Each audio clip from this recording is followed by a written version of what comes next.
film begins with an interview in which we meet Sid Anderson, a filmmaker who belongs to the Anderson family. He possesses a very rare silent horror film made in 1920. This film was made by his great-grandfather and is considered the first silent horror film produced by the Philippines. For a long time, people thought the film was lost during the war. However, now it has been found, but some important scenes are missing. No one knows whether they were not shot, censored, or destroyed. Sid says in the interview that the film is not a creative project, but simply a connection his grandfather had with Filipino folk. During the interview, we learn that the film's history isn't limited to what Sid was describing. During the film's shooting, Id's great-grandfather was accused of treason by the film's lead actress. But the truth behind that accusation remains unknown. To this day, no one has been able to find out. Anyway, Sid changes the topic and says, "The film we're restoring has been in the works for decades, and my very good friend and filmmaker Reel is helping me with this. Together, we're searching for the missing footage. As soon as we find it, we'll put the film on air." After all this, the interview ends and Sid goes home to sleep. We also see his son, Cyril, in the same house. Suddenly, Cyril wakes up to a noise, and he runs outside, attracted by the noise and voices. He's stunned by what he sees. It would be more accurate to say he was shocked with fear. There was a terrifying entity here, a ghost, which we don't see, and the scene cuts away. What happened that day remains unexplained, and then many years pass, and now, in the present day, we see Cyril, grown up, no longer carrying on his family's legacy. He no longer makes films, he's simply a mere ad editor. His father, Sid Anderson, died just a few days ago. Even now, he's editing his commercial under a very disturbed state. But the system keeps crashing, leaving him exhausted. It turns out that the deadline for the commercial is nearing, so he can't stop working. Night falls. As he works, his eyes grow heavy, and suddenly he sees a frightening figure appear behind the screen. Terrified, he rubs his eyes and tries to make out the hole, only to discover that it was his daughter standing behind him, who had scared him. Seeing his daughter, Cyril, already exhausted from his work, is overjoyed. Now Ryanie tells his daughter to complete the commercial with the help of Jeff, the junior editor. Rhea is overjoyed to hear about the project, and just then, Cyril notices a box nearby. Rhea explains that Grandpa Sid left this for her. Cyril can't believe it. His dad didn't love him enough to leave anything for him, but Rhea assures him that it's his. His name is clearly written on it. He opens the box. Inside was a reel. Rhea asks if this is the film Grandpa was trying to restore. Cyril says yes, but he can't do anything about it. Rhea encourages her dad, saying, "You can't miss such a big opportunity. History is in your hands right now. Film 3's first silent horror film. You could make a lot of money by releasing it on your own. If you don't want to spend the entire amount, at least upload it to your YouTube channel." But Cyril says he doesn't know if his dad even completed it. Rhea becomes frustrated by his words. After she leaves, Cyril checks his end box. He sees that he received several emails from his dad before his death. The last one read, "I'm sorry. It's over now. Goodbye." He apologizes for his actions and also tells him that the reel he sent now belongs to Cyril. Reading this, Cyril becomes disturbed and begins searching online about his father's death. There, he finds some pictures of his father in his corpse, which contained this recording. But who knows if this recording was the same film or not.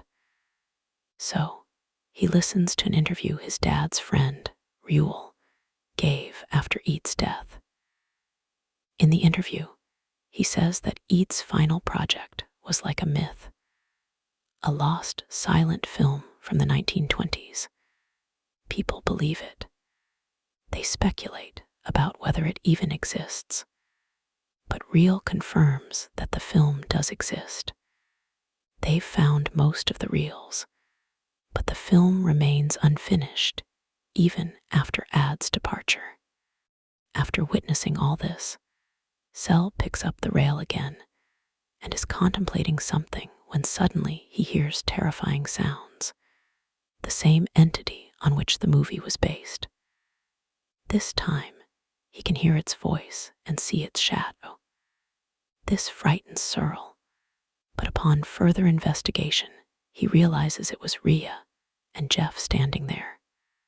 Controlling his emotions, he tells Rhea to go get the keys to the storeroom from the security guard.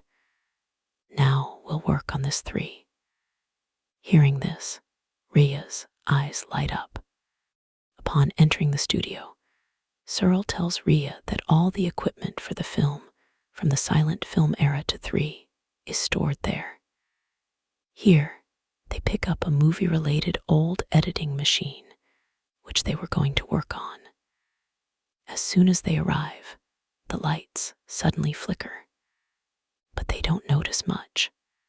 Observing all this, Rhea asks, "I heard that Grandpa started working on this when you were a child, and then stopped. What was the reason behind that?"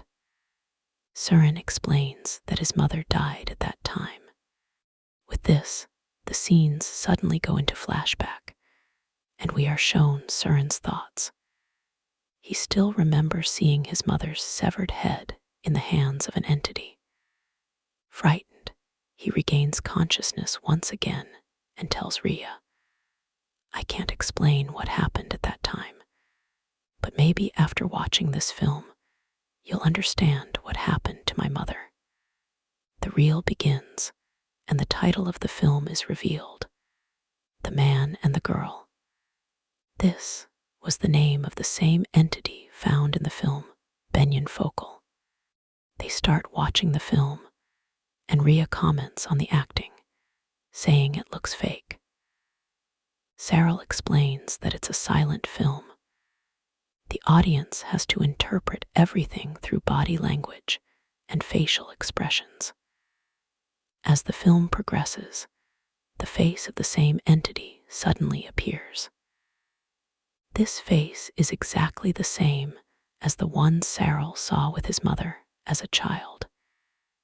He was convinced that his mother was also killed by the same entity on which the film was based. Disturbed by this, Cyril goes on a break and tells Rhea to make a screenshot of the film on her phone and send it to Cyril so he can confirm it. "I won't confirm it," Rhea says. "Why are we doing it the old way? We can digitize it." But Cyril refuses, and Rhea's mood is off. The next day, Cyril begins reviewing the remaining clips and suddenly feels someone standing behind him. He thought it was Rhea. But when he looked back, his father was there, but he was dead. Seeing him, he suddenly becomes lost in old memories. Once, when he tried to touch this very reel, his father had yelled at him, calling him useless and even hitting him. This time, when his father lunged at him, we learn that it was just Cyril's imagination. Now, his father had seen this reel himself. Here, Rhea secretly tries to upload some clips from the reel to YouTube, but fails repeatedly. Suddenly, the serial comes on, and he is deeply disturbed by all this. But Rhea, not for nothing, apologizes for her actions and sets her dad straight. Anyway, they had finished editing the reel, and now we are shown a compiled footage in which we see a perfect family scene, parents and a son. Suddenly, they see the figure support, and they panic. They knew it was Manan. The man tells his family, "I'll go fight her, save you all, and come back." The next scene should have been about Manan and her fight, but everything goes blank, and it's revealed that the next footage doesn't exist. Cyril knew his father had found the next one, so he starts searching for it there. Rhea also starts fiddling with the machine, and suddenly it breaks. Even though Rhea hadn't used any force, it was only when Cyril saw the broken part that he went crazy, yelling at Rhea. He wasn't a bad father like his own father. And Rhea, too, had seen such behavior from him for the first time. She was also deeply shocked. She falls silent. She tells her dad, "I'll go to the other room and get this spare part." The other storage room contains a plethora of costumes and other items. While she's searching for the spare part in a cupboard, the creature used in the film suddenly falls on her. She's terrified, but it turns out it's just that creature's costume, the same one used in the film 10 years ago. She's left wondering how such an old object is still here, and in such perfect condition, given the war. So many things were destroyed. How did this costume survive? When she asks Cyril, frightened, Cyril says it's probably a replica. He's told his daughter this to help her relax. He's actually confused himself. He's been visiting the studio since childhood, but this is the first time he's seen this costume. Anyway, they get back to setting up the reel. Just then, Jeff arrives and tells them, "This won't finish the commercial. The deadline will be reached." Cyril tells him to go and get the deadline extended. "We're not coming." Jeff gets angry, and Cyril scolds him and throws him out. He tells Rhea, "This guy is saying this on purpose. He knows how close we are to our goal. He's doing this to prevent us from going further." Cyril's obsession is so intense that even in the middle of the night, he wakes Rhea up and tells her to quickly prepare the preview. Uncle Rule is coming to see everything. The next clips they found showed a man and a girl lying next to a child whose parents were trying to save him. The child is terrified. As the creature's helper falls on the child falls to the ground in fear, and the screen goes blank once again. Both Cyril and Rhea are furious that the ending is still missing. Here, Rule was sitting outside waiting, and we could clearly sense the fear in his every move. As soon as they called Reel inside to show him the editing was complete, Reel picked up the reel and started breaking it. Cyril, shocked by this, yelled at him.